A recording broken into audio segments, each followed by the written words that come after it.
Today we're going to talk about the color wheel and how it pertains to hair color. So you might have learned this in art class. You have your three primary colors, red, yellow, and blue. And when you mix equal parts together, you get a secondary color. So if you mix red and yellow together, you get orange. If you mix yellow and blue together, you get green. And if you mix red and blue together, you're going to get violet. So to remember the correct order, I say red, Roy gives better value. So red, orange, yellow, green, blue, violet.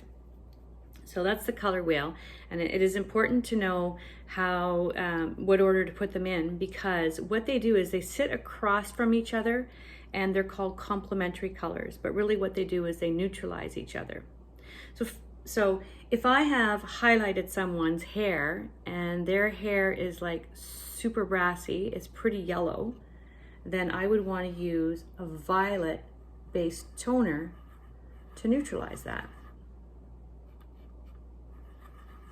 And then I would get like kind of a nice beigey blonde. If I highlighted someone's hair and their hair was still like goldy orange, then I would want to use the blue. And again, red will neutralize green. So sometimes when you have really super dark hair, it still holds on to a lot of warmth. You need to use like a green-based color. Not all color lines carry a green-based color, but a lot of color lines do. So the other thing that I want to show you is that if you take equal parts of the three primary colors and you put them together, they make a mud, which basically is the theory that you get when you have a neutral, right?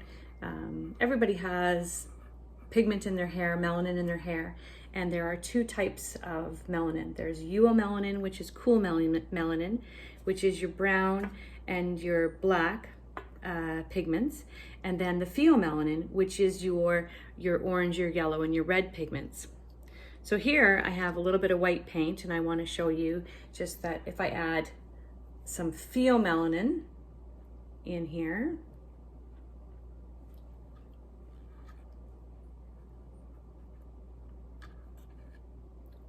then I would end up with kind of a ginger color or an auburn color. And then if I add some eumelanin in, some brown first, I'm going to get a darker hair, a darker color. And then if I added the black in, I'd even get a darker color. So when we talk about a level, we talk about 1 being black hair and 10 being the lightest blonde hair you can get, okay? It's how much melanin you have in your hair. When I am lifting hair to go from dark to go to light, I'm going to go through these stages. I'm going to go through black, brown, red, orange, and then finally yellow. So it's important to know that where I land, that I need to neutralize. So if I'm yellow, I need a violet to neutralize. If I'm really goldy orange, I may need a blue-based color to neutralize.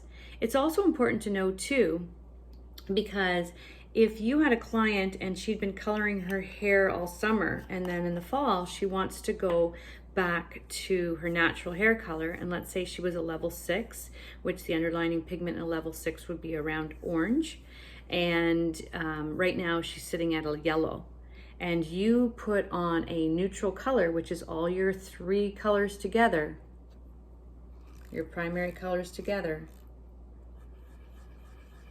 you would I don't know if you can see it on the film here, but you're kind of getting a khaki color. And that's what's going to happen, is that your brown's going to go a little green.